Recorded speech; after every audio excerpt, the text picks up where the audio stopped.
Hello everyone, welcome back to my channel. तो आज हमें जाना था माइग्रेशन लाने के लिए। तो सबसे पहले तो हमें बहुत सारे ऐसे बीएड हम रेगुलर से कर रहे हैं। वैसे सभी लोग को पता होगा जो वीडियोस देख रहे होंगे, और नहीं देख रहे होंगे उनको उनके लिए बता दें कि हम बीएड रेगुलर से कर रहे हैं। तो हाँ, हम माइग्रेशन लास्ट डेट दिसंबर तक जमा करना था। तो आज हम जा रहे थे कि माइग्रेशन लाने के लिए। तो ये माइग्रेशन होता क्या है? माइग्रेशन का मतलब समझता नहीं है। बहुत सारे ऐसे भी स्टूडेंट होते हैं जो उनको अगर नहीं करना पड़े तो नहीं समझ पाते हैं।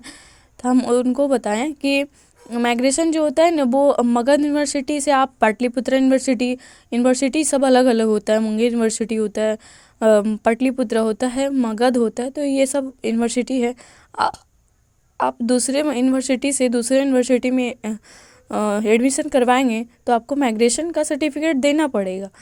तो यही चीज़ है माइग्रेशन। और हमें मगध यूनिवर्सिटी से अपना यूजी कंप्लीट किए थे, और बीएड जो कर रहे थे वो पाटलिपुत्र से था। तो हमें वहाँ तक जमा करना था, और दिसंबर तक ही डेट था। तो आज जा रहे थे लाने के लिए। और एक बात का और भी ध्यान रखिएगा कि जो बीएड जो है ना, वो एक लड़की थी, उसका ये हालत था कि वो कॉलेज में सभी से मांगा गया कि आप माइग्रेशन दीजिए, लेकिन वो नहीं समझ पाई। और वो पाटलिपुत्रा से ही थी, लेकिन पाटलिपुत्रा में ही लाके फिर माइग्रेशन दे दी। तो वो काम अगर आपसे गलती कभी ना हो, इसलिए आपको इन्फॉर्मेशन होना ज़रूरी है। और अगर आप समझदार हैं तो आपके लिए बहुत अच्छी बात है। वैसे वो निकाल दी, और उसके बाद उसको बहुत सामना करना पड़ा बहुत चीज़ों का। ये हमारा कॉलेज है, और उनको बस बहुत सारे यही बात बोल रहे थे कि माइग्रेशन आप पाटलिपुत्र यूनिवर्सिटी से हैं, और पाटलिपुत्र यूनिवर्सिटी में अगर कोई भी कोर्स करें, या फिर कोई भी आप डीएलएड कर रहे हैं, बीएड कर रहे हैं, आप आईआईटी मतलब कोई भी कोर्स करें, आप पॉलिटेक्निक कर रहे हैं, कोई भी चीज़ कर रहे हैं, तो आप वो नर्सिंग में आप एनएम जीएनएम कर रहे हैं, तो आपको कोई चीज़ भी करना है तो आप वहाँ माइग्रेशन नहीं लगा सकते हैं। आप दूसरे यूनिवर्सिटी से दूसरे में जाना है तो आप ये हम माइग्रेशन लगाया जाता है। तो ये चीज़ शायद आपको हम गलती करने से, अगर आप वीडियोस देख रहे होंगे तो आपको समझ में आ रहा होगा। तो ये चीज़ गलती आप बिल्कुल ना करें। और हमारा जो आरआरबी एनटीपीसी का एग्ज़ाम फॉर्म आने वाला है, वैसे तो पूरा ख़त्म होने वाला है। आज 18 तारीख को है, तो 18/2 तीसरे दिन में हमारा कंप्लीट होने वाला है। और वो एनसीएल बनना नहीं है, क्योंकि अभी जानते हैं कि इलेक्शन था। तो इलेक्शन में तो कोई काम हो ही नहीं रहा था, खास करके ब्लॉक में तो वो हमारा बना नहीं था, तो हमारा फॉर्म अप्लाई नहीं हुआ।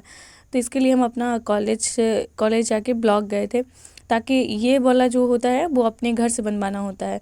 एनसीएल भी बहुत बड़ी चीज़ है, ये इस बार बहुत लफड़ा फंसाया है, तो क्योंकि इलेक्शन था ना इसलिए।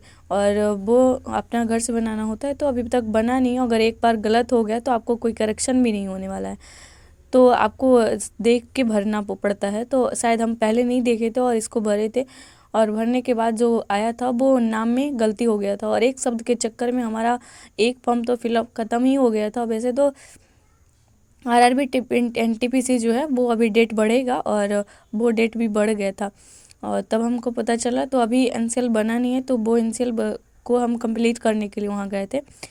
वैसे और भी कोई इन्फॉर्मेशन होगा तो वैसे तो आते टाइम हम अपना कॉलेज जाते टाइम अपना घर तरफ से ही जाते हैं। तो हम चले गए थे मम्मी से मिलने के लिए, ताकि वहाँ खाना पीना भी, मम्मी बोल रही थी कि आके खाना खा के जाना।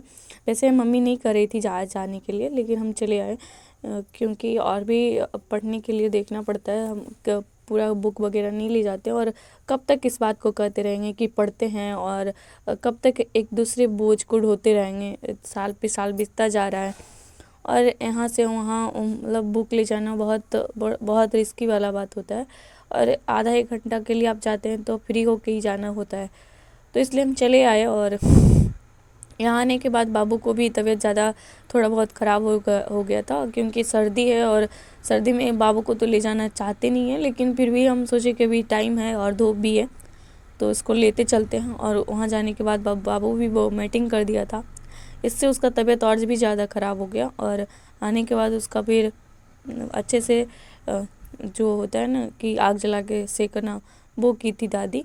और हम अभी मम्मी बनाई थी सब्जी, और सब्जी बना के रखी थी, और हम कॉल करके बता दिए थे कि हम आ रहे हैं। तो तब रोटी बनाना छोड़ दी थी ताकि बाबू का जो तबीयत है वो अच्छे से देखभाल कर सकती है, वो करती हैं अच्छा से, ताकि हम इधर से फ्री होते हैं बाबू का कोई भी काम से। वैसे बाबू के लिए तो अगर फेस वगैरह पोंछना है तो वो सब कर लेते हैं। तो हम रोटी बनाते और वही सब थोड़ा बहुत काम था, तो अपना काम करने के बाद अपना पढ़ने के लिए गए थे। वो आज ज़्यादा कुछ पढ़ना नहीं था क्योंकि सुबह का टाइम तो वेस्ट ही हुआ था और शाम का टाइम बच रहा था, तो उसको रिवीजन किए जो रिवीजन हो गया था। और आप बताइएगा कि सबसे ज़्यादा एसएससी एमटीएस का जो भी एग्ज़ाम्स है वो उसमें सबसे ज़्यादा जो आता है वो 2011 की जनगणना से ज़रूर आएगा। कोई भी आप एग्ज़ाम दे रहे हो तो ज़रूर आएगा। हमारे वीडियोज़ को लाइक शेयर एंड सब्सक्राइब ज़रूर करिएगा। बाय।